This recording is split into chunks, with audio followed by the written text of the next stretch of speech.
A lot of people who know me know that I don't really care who you are or what you do.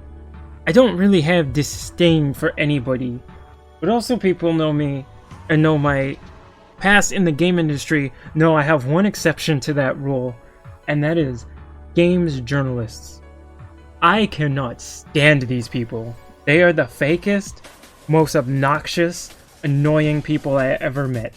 And I go through great lengths to try to avoid them if I can. But this was even before pre-Gamergate. I did not like these people because they were so fake. Obviously, there are some that do their jobs and just keep their personal life out of it. Great. But since Gamergate, we have slowly seen their descent into madness and shown how the critics are not even representative of the people who play the games, and then they sit there and tell the game companies what the players want. Then they do what the woke people say, that game doesn't sell, and then the company's like, surprise Pikachu face. And the journalists will be like, am I the problem? No, I think it's everybody else. So my friend showed me this the other day, and it's a perfect example of why you do not listen to the games journalists, because they are the fakest people ever. This was about Far Cry 6. I haven't played Far Cry since the third one, which was okay. I love the second one. I know a lot of people don't really care for that one. But I saw this one and it looked interesting, and I was interested in actually getting this one and trying it out. And my friend shows me this from Fanbyte. And let me show you this. Portrayals of Latinx characters in 2020 video games already have me tired. Far Cry 6 announcement has only increased my wariness. So anyone who has read the title, you already know where they're going with this. They're not going to talk about gameplay tropes or Ubisoft's recycling of the same mechanics in every game. I think you can guess in 2020 games journalism where this is going to go. So it continues, earlier today, the first details of Far Cry 6 were leaked on the PlayStation Hong Kong store, and I immediately became tired. I don't like jumping the gun with my assumptions about video games enough to write articles about them before they're released. And yet you're doing it right now. Okay. This is especially true these days considering how little marketing can tell us about the products that come out of an already secretive industry. Okay, so you already debunked yourself. Anyway. After all, The Last of Us Part 2, a game with possibly the most deceptive and fairly off-putting marketing I've seen, has become my favorite game of all time. I'm not gonna lie, why do you think that probably is? However, a game in a series like Far Cry, which is notorious for controversy in regards to its politics, especially racial, taking place in a Latinx setting is the last thing I want in 2020. Okay, one, stop using Latinx, that is not a word. I actually went to this lady's Twitter feed and saw the comments, and there actually are a lot of Spanish speakers who are like, stop saying that. It's rather patronizing to their culture and language. So I'm gonna just read this as Latino, because I'm not gonna play that game. Second, the controversy in regards to its politics, especially in the last Far Cry. When they complained about the politics, what they meant was they didn't criticize Trump's election. They even say this. Even though the game was made before Trump got elected, and now I know games journalists, what they really mean is, why didn't you do a game that was political? And then if they did, they go, that means it has to be Orange Man bad. If it's not Orange Man bad, very bad Orange Man, bad, bad Orange Man, they're gonna attack them again. And these journalists always want to force people into a side. They go, make your game political, and if someone says, okay, we will, and then it's the wrong politics, the journalists are gonna go bigot, racist, sexist, all the other ists. All the ists and phobes combined into one gigantic istphobe. Far Cry 6 has already given enough information for me to be concerned, especially when it's analyzed in the context of a space that continues to be visibly fumble with Latino representation and often embarrassing levels.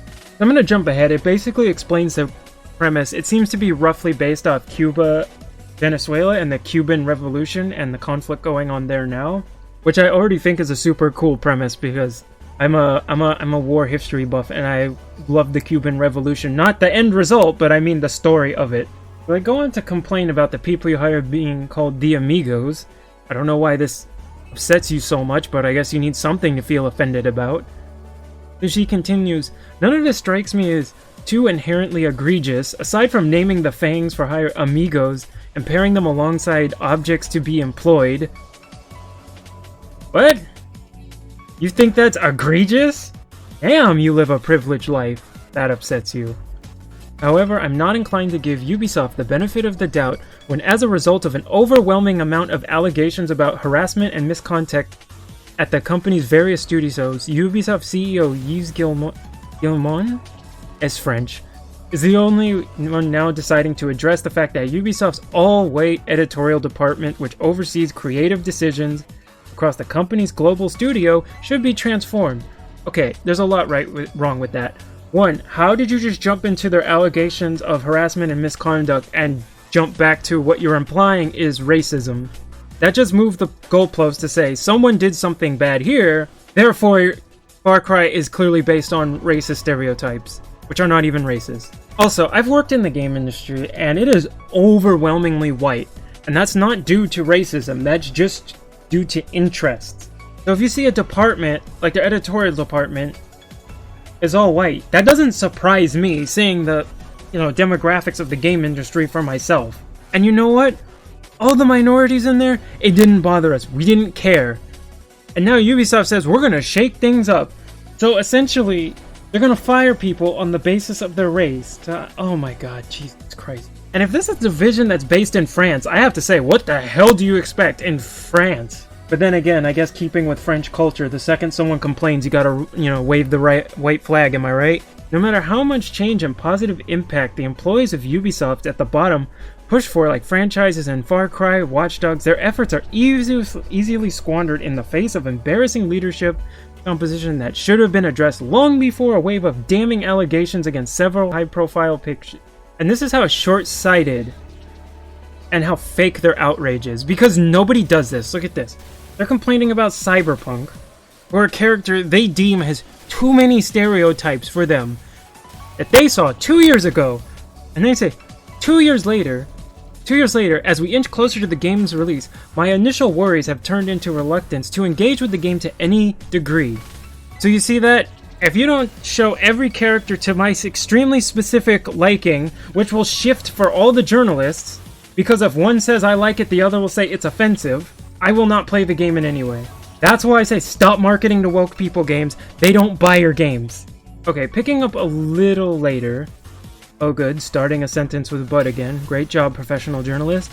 But it still feels stereotypical as his home is Night City, and given his accent, it seems English is his first language. To break out in Spanish expletives around V, someone who evidently doesn't speak Spanish, is an action of Latinx characters often to do by non-Latinx writers. Okay, first of all, people who live in America, who have been born here, can have accents too. I knew a Chinese person who lived here all their life but has a Chinese accent because that's what they spoke at home. So stop faking this outrage. Second, have you seen anybody who speaks a second language? If they get mad, people will tend to curse in the language they're most comfortable in. And you say seems English is his first language, so you don't know. And then here's what drives me crazy. This is you can't win. These people hate to talk about whitewashing, yet they want to whitewash the industry. You draw a character with flaws, and they're not white? Oh no, that's racism. That's clearly racism. So then you have to make characters that are flawless, that are minorities. But you also have to have them be written by minorities. There's not as many minorities in the game industry. So then what do? Well, I guess everyone has to write all white characters to not get offended. And they'll be angry because all the characters are white. And they go, okay, we'll get non-white characters. But then they don't portray them the way they hope. And then even if they get a black character written by a black person, if that black person goes out of their stereotype of what a black person should be, they will get angry. And I know this from working with these people. They go raise minority voices. As soon as I say something they don't like, they're like, nah, not him, shut him up. He doesn't count. Colored people only think one way. So look at this, we're only a few months from its release. I have no interest in playing the game despite CD Projekt Red developing one of my favorite titles, The Witcher 3 Wild Hunt. Instead of the curiosity for the game, I'm only left wondering if this concern, along with other concerns about the game's racial insensitivity, have been addressed. CD Projekt Red, keep doing what you're doing. Just ignore them, they're not buying your game. And since you've been ignoring them, I've never played Cyberpunk, I'm interested in looking at this.